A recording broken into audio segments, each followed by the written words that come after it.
Biraz da biokalsiyadan danışmaq istəyirəm. Çünki bizim biokalsiya haqqında da mənə bəzən suallar gəlir ki, biz bunu əldə eləmişik, bir qutusunu 10 paket içəcəyik və bizim bütün kalsiya problemimiz aradan qalxacaq.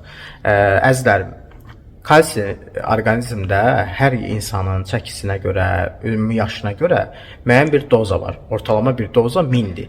Əgər siz orqanizmə gün ərzində bir paket bu bizim biokalsiyadan verirsinizsə, bu sizin gündəlik orqanizmanızın yaşaması üçün olan dozadır.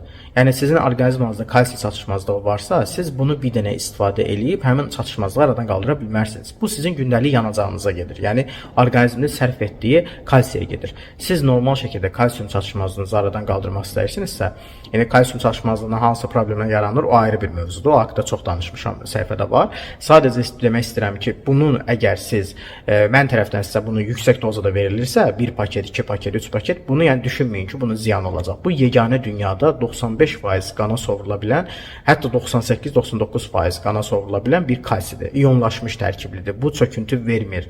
Heç bir daş yarada bilməz. Bunu nə qədər çox içsəz, bu sizin xeyrinizədir ki, ziyanlı deyil. Mən bunu zavoduna girib gözümlə görmüşəm. Səhifədə də paylaşacağam. YouTube kanalımda artıq empirik mərkəzin və zavodun videosu var. Oradan daxil olub baxa bilərsiniz.